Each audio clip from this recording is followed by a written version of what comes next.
Assalamualaikum. I bid to my panel, Dr. Norazwa bin Muhammad Noor and Dr. Ahmad Zurizman bin Muhammad Ali. Let me introduce myself. My name is Muhammad Zulfikar bin Arani with number matric DF170148. My supervisor is Professor Media Technologist Dr. Muhammad Haziman bin Wan Ibrahim. My research title is The Fresh and the Hardener Properties of Coal Bottom Ash CBA Lightweight Aggregate Concrete Incorporating Palm Oil Fuel Ash Profile. This will contents of my presentation, introduction until the expected result. Now we go for the first part.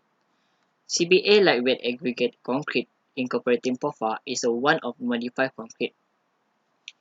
As we know, concrete is a composite material consists of ordinary Portland cement, water and aggregate. High cement content may be useful for obtaining higher initial strength in concrete. And the lightweight aggregate concrete is the innovation in the construction industry due to many advantages of fresh and hardener properties. Most popularly, lightweight aggregate material have been used is coal bottom ash. Coal bottom ash is a low cost, low density fills and also is a suitability to be used as a sand replacement of concrete material. As we know, POFA also could be used as a cement replacement in a concrete because it has a pozzolanic properties. We go for the problem statement. Cement is the major construction that used in the construction industry. It contributes to the high emission of a carbon dioxide. And a POFA nation major agricultural waste disposed in landfill cause environmental and health problems. Therefore, POFA is a good of a pozzolanic material to replace a proportion of OPC in the concrete, thereby reducing the use of cement. Degradation can cause rise in the porosity and transport properties, and then they affect the strength and the permeability of concrete. Increase of a coal bottom ash content in the concrete shows a decreasing trend in the porosity of concrete. There are three objectives of the study. The first one is to evaluate the workability, density, and the water absorption of CBA lightweight aggregate concrete incorporating POFA. Next is to investigate the effects of a coal bottom ash and the palm oil fuel ash as an aggregate and a cement replacement on compressive strength and split tensile strength. Lastly, to investigate the effects of the POFA on the microstructure of a coal bottom ash lightweight aggregate concrete. The scope of study. The made possible the use of waste material as a pozzolanic in concrete is the effort towards sustainability and sustainable environment. There are compressive, split tensile strength, microstructure, density, and water absorption were conducted for different samples containing OPC combination with POFA and CBA to determine the characteristic. The five concrete mixture were prepared with replacing cement with 10, 20, and 30% of POFA, while using 10% of CBA with replacing of fine aggregate and and the concrete containing 100% of OPC as a control sample.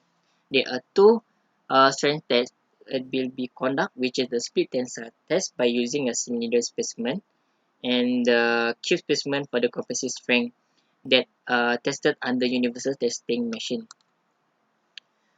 The significance of study. As we know, the POFA which has the potential of good properties and substitute for OPC portion. The higher fineness of POFA, the higher the pozzolanic ratio.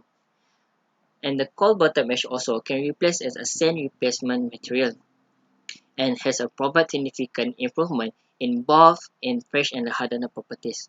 This study is a very necessary for the environment of a sustainable concrete material along with defending the surrounding. Now we go for the literature review. There are findings of two material of the coal bottom ash and POFA. This is the summary of a compressive strength. We found a lot of reference shows that the good compressive strength to the CBA and the POFA. Next is the workability. We can see the example from the IDIN report that had a vertical slump of 13 mm in line with ASTM for the CBA, while for the POFA, the PAC shows that the content 45% of POFA has the highest workability. Next is a microstructure. Both findings shows that they use the scanning electron microscopy to identify the microstructure. Next is the density. As we know, the CBA is the lightweight aggregate. Uh, this shows that a lot of reference shows that the CBA is a good lightweight aggregate and good effect to the concrete. And profile also affect the density of concrete mixture. And lastly is the water absorption. The CBA shows that have the highest water absorption by using 40% of CBA, and a profile also good water absorption for the concrete. And next is the methodology. We start for the material preparation, and after that we need to the raw material test, and we need to the mix the design, and we need to we mixing of the concrete. After mixing of the concrete, we need to testing the fresh properties, which is the slump by using slump test. Next, we need the preparation of the hard and and we need the curing of the concrete by 7 until 28 days. And we test for the hardened concrete and get the data and analyze and lastly finish. First, we need to the raw material preparation. The ordinary Portland cement we use is the tacit cement. For the fine and the coarse aggregate, we use for the river sands and the crushed limestone. While for the coal bottom ash, we obtain from coal manufacturing at the Tanjong Bin Power at the Pontian. We also use the water and the POFA. And lastly, the superplasticizer. We use the X-Top at Mix P as a superplasticizer. And we need to conduct the raw material testing. The first one we conduct is scanning electron microscope SEM test for identify the microstructure. Next is for the density, loose bulk density test, and lastly safe analysis for the aggregate. We go for the mixed proportion. Then the produced displacement in cube 100 mm size and the cylindrical mold is 100 mm diameter and 300 mm. There are 5 mixtures here there, and 10% of CPA will be used to replace the natural sand, while the 10% and 20% and 30% POFA to replace the cement. For the mixture number 1 is for the control concrete, while for M2 until M5 for the manipulated test. The water cement ratio we use is 0.5 and the superplatizer is 0.5 by weight of the cement.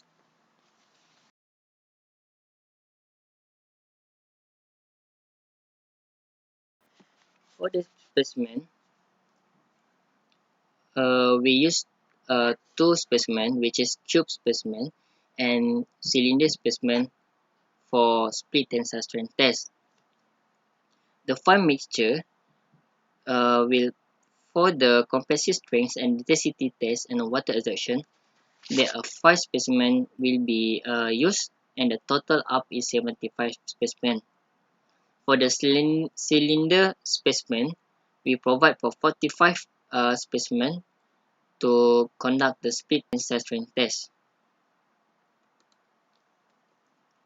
There are 2 testing methods that we use. The first one is the fresh concrete testing. The fresh concrete testing that we use the inverted slump test. While for the hardened concrete testing, we use the compressive strength test by using the universal test machine. While for the water absorption test is measure the water absorption potential of the modified concrete. The third is the split tensile strength test. The cylinder specimen will be tested by using the universal test machine. And fourth is the density.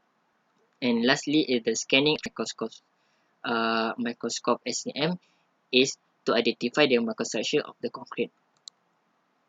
The expectation result. As we know, the reuse of pozzolanic waste material is considered as the best environmental alternative to solving the problem of disposal to achieve the sustainability. And, uh, and the good properties of the concrete. The replacement of the cement by porphyr and CBA in a lightweight concrete has a good fresh and hardness hardened properties. While in order to reduce the amount of carbon dioxide, the cement content has to be reduced. And also we get the strength achieved. Replacement of porphyr can be used up to 30% by weight of cement and 10% of CBA by weight of sand without losing of strength. I think that's all for me. Thank you.